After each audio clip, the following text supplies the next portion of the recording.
Olá pessoal, aqui é o professor Rafael.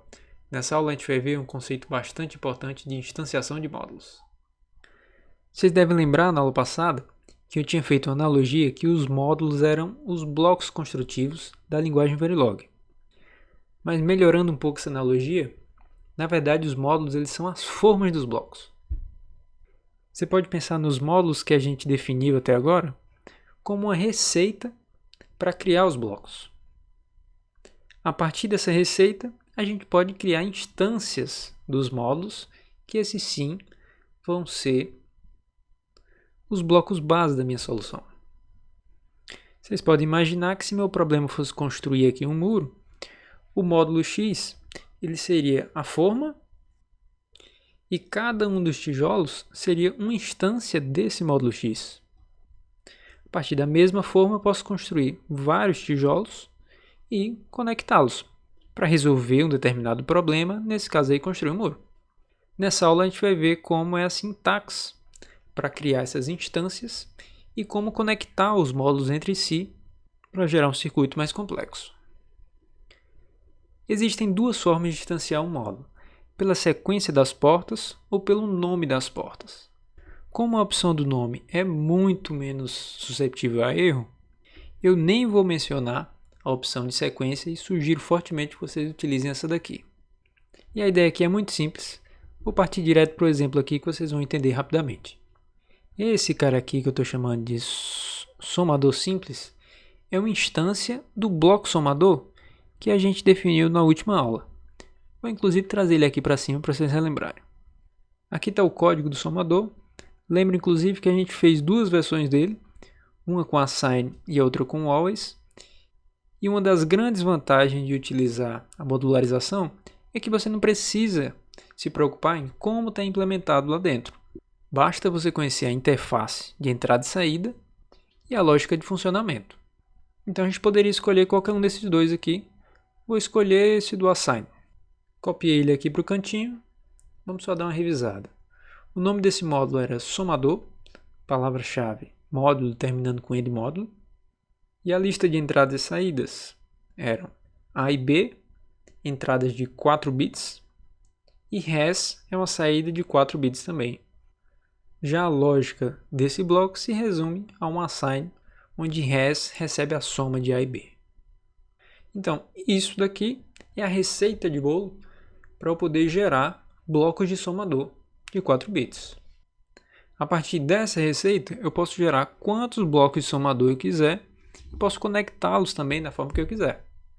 Nesse primeiro exemplo, a gente vai instanciar somente um e vai conectar alguns fios aqui nas suas entradas e saídas. Primeiramente, eu criei esses fios, chamei de fio A, fio B e fio res. Percebam que, na verdade, isso aqui é um barramento de fios. Cada um desses barramentos tem um conjunto de 4 fios. Posso até colocar aqui explicitamente, ó. Cada uma dessas portas aqui está esperando receber 4 fios. E a sintaxe para criar essa instância que eu estou chamando de somador simples é a seguinte. Primeira coisa é escrever o nome do módulo, somador, que ele vem daqui, da definição do módulo. Em seguida, o nome da instância, que eu estou querendo batizar. Definir como somador simples, quer dizer, essa instância específica vai se chamar somador simples. E logo em seguida eu faço a conexão entre os fios e as portas. Simples assim. A sintaxe é ponto, o nome da porta. Nesse caso aqui eu comecei pela porta A de entrada. E entre parênteses, o fio que eu quero ligar naquela porta. Nesse caso, o conjunto de 4 fios, na verdade, que eu defini aqui em cima e chamei de fio A. Estou ligando os 4 fios A na porta A, os 4 fios B na porta B e os 4 fios C na porta res. Tem até uma inconsistência aqui, acho que aqui deveria ser fio res. Para ficar igual a figura e igual a definição aqui, né? Então, mais simples impossível.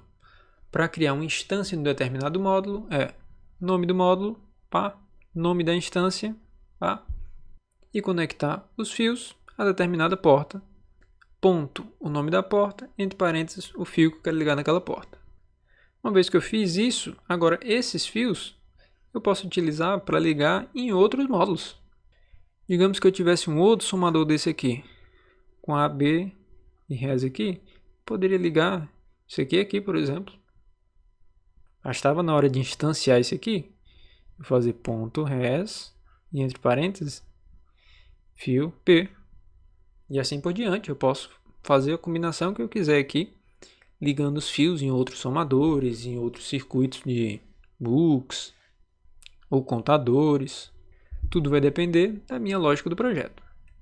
Para expandir um pouco mais o exemplo, eu faço justamente isso. Conecto dois somadores aqui em cascata para gerar um circuito maior que soma 3 entradas de 4 bits. Para isso eu defino aqui todos os fios que eu vou utilizar. Agora fio A, fio B, fio C, esses aqui. Fio res, que é o final. E um fio auxiliar intermediário para eu conectar os dois blocos da saída do primeiro somador com a entrada do segundo. E as instâncias vão ficar da seguinte forma, né? Eu tenho duas instâncias agora, do mesmo somador, ligados em cascata. Então é o nome do módulo, somador, o nome da instância, ponto a porta e o fio que eu quero ligar na porta. Ponto a porta, fio, ponto a porta, fio. Percebam que agora eu estou ligando esse fio auxiliar na saída do primeiro e esse mesmo fio auxiliar que está sendo ligado na entrada do segundo. A segunda entrada eu estou ligando o fio C e a saída final está em fio res. Dessa forma, esse barramento aqui vai receber a soma de fio A com fio B com fio C. É um conceito muito simples, mas que possibilita que a gente faça projetos muito grandes e complexos, quebrando em blocos menores e interconectando esses blocos. Essa é a chave para gerir a complexidade e poder resolver problemas grandes, né, transformando em problemas pequenos. A gente vai usar exaustivamente esse conceito aqui nesse laboratório, criando cada um dos pequenos blocos e interconectando eles até chegar na CPU final.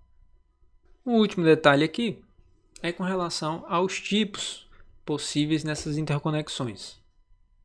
Basicamente, as entradas elas vão ser sempre do tipo NET, seja wire ou try.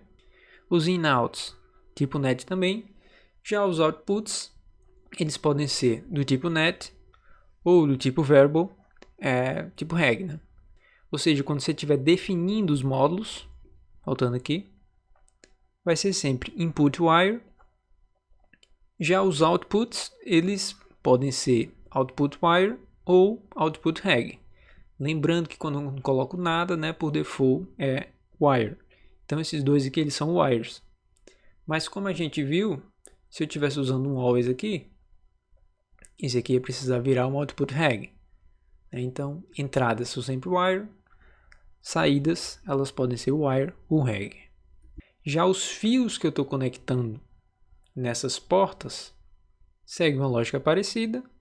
Eu sempre vou poder conectar wires nas portas, porém na porta de entrada eu também posso conectar um tipo reg, já que a gente viu que existe a possibilidade de um tipo reg gerar um sinal, que nesse caso ele vai acabar vindo para a entrada do módulo subsequente, né? Resumindo essa figura, eu posso ligar wires em todo canto. A única diferença vai ser quando eu tiver um output reg como uma saída e por consequência eu também posso ligar os regs nas entradas. No próximo vídeo a gente vai ver a lista de operadores possíveis em Verilog e as estruturas de controle de fluxo como if, case e assim por diante.